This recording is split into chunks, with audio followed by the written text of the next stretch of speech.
नमस्कार प्रिय मित्रों, मैं नीलेश महाराज जय वेंकटेश जी सावित्री ज्योतिष श्रृंखला को आज आगे बढ़ाते हुए मेरे प्यारे मित्रों, आज हम बात करेंगे नाड़ी दोष के विषय में। जब भी हम कुंडली मैचिंग करते हैं और नाड़ी दोष दिखता है तो बहुत ही एक खतरनाक योग है। प्रिय मित्रों, आज हम आपको बताना चाह रहे हैं, मेरा अपना अनुभव भी है, 20 साल का मेरा ज्योतिष का अनुभव, कि नाड़ी दोष जब भी लगता है, सब चीज मैचिंग परफेक्ट मिल जाए, यदि वर की कुंडली या कन्या की कुंडली में नाड़ी दोष हो, एक नाड़ी हो, तो बहुत ही घातक होता है। या वर की मृत्यु हो सकती है या कन्या की मृत्यु तुल्य कष्ट हो सकता है। प्रिय मित्रों, नाड़ी दोष जब भी होता है तो समझना ये है कि नाड़ी दोष, मैं अपने अनुभव से बता रहा हूँ, पुस्तक में भी लिखा गया है कि जब भी नाड़ी दोष होता है तो सबसे पहले संतान में बाधा होती है। संतान किसी किसी को नहीं भी होता है, या कोई पुरुष वर्ग बीमार पड़ जाता है या स्त्री वर्ग बीमार पड़ जाती है। तो नाड़ी दोष बहुत ही खतरनाक दोष है। आज हम आपको विशिष्ट रूप से पूर्ण जानकारी देंगे कि नाड़ी दोष का परिहार कैसे होता है। मान लीजिए विवाह हो गया, नाड़ी दोष है तो कैसे देखा जाए, और नाड़ी दोष का परिहार उपाय डिटेल संपूर्ण जानकारी मैं आपको दूंगा। प्रिय मित्रों, सबसे पहले हम आपको बता दें कि नाड़ी, देखिए इधर लिखा गया है, नाड़ी 3 प्रकार का होता है, जिसमें आदि नाड़ी है, मध्य नाड़ी है, अंत नाड़ी है।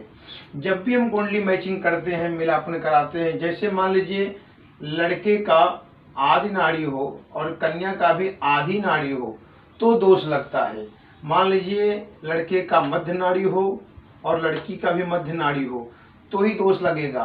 या मान लीजिए लड़के का अंत नाड़ी हो और कन्या का जो है भी अंत नाड़ी हो तो ही ये नाड़ी दोष लगता है।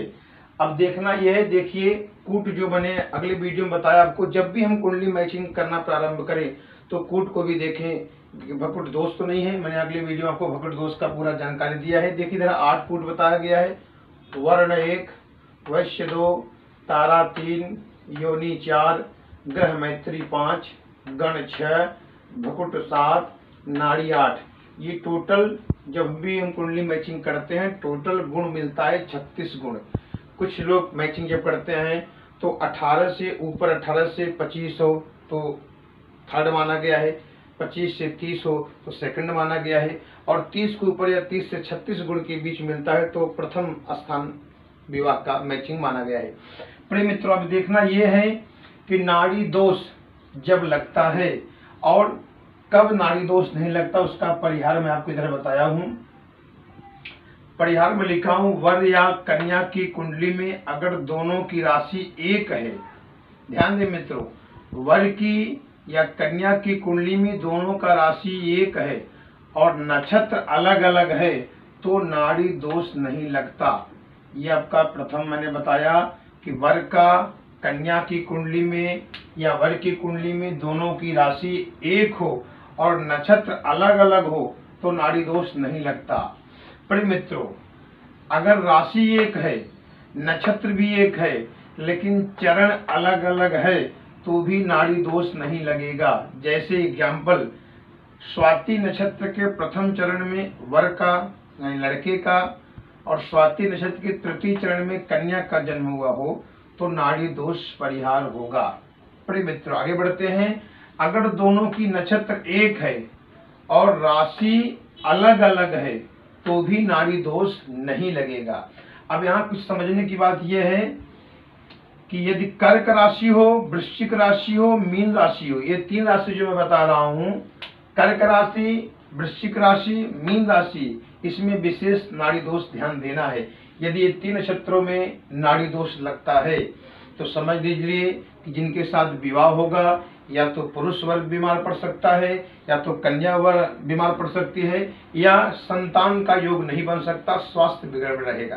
प्रिय मित्रों, यदि रोहिणी नक्षत्र हो, मृगशिरा नक्षत्र हो, आद्रा नक्षत्र हो, ज्येष्ठा नक्षत्र हो, कृतिका नक्षत्र हो, पुख्य नक्षत्र हो, श्रवण नक्षत्र हो, रेवती नक्षत्र हो, उत्तरा भाद्रपद नक्षत्र हो, इन नक्षत्रों में जातक जातिका को नाड़ी दोष नहीं लगता है।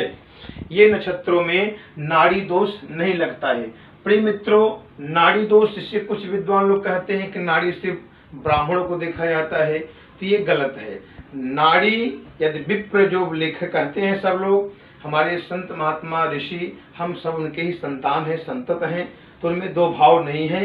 किसी को भी नाड़ी दोष लगता है, दोनों का नाड़ी एक हो, तो इसका एक परिहार और बताया गया है कि भोलेनाथ शिव शंकर जी का महामृत्युंजय मंत्र, जो कि यदि 1.25 लाख जप किया जाए तो दोष परिहार होता है। जैसे ओम ह्रौं ओम ज्यों सः भूर्भुवः स्वः त्र्यंबकं यजामहे सुगंधिं पुष्टिवर्धनम् उर्वारुकमिव बन्धनान् मृत्योर्मुक्षीयमामृतात् भूर्भुवः स्वः ज्यों सः ह्रौं ओम। ये महामृत्युंजय मंत्र का जाप करके, हवन करके परिहार किया जा सकता है। लेकिन जो मैंने इधर उदाहरण दिया, यदि परिहार के लिए ऐसा योग मिलता हो, अपनी कुंडली में देखें, यदि होता हो तो नाड़ी दोष नहीं लगता है। प्रिय मित्रों, यदि वीडियो आपको अच्छा लगा हो, आप इसे लाइक करें, सब्सक्राइब करें और अपने मित्रों में शेयर करें, ताकि जब भी हम नया वीडियो बनाए आप तक सबसे पहले पहुंचे। नमस्कार।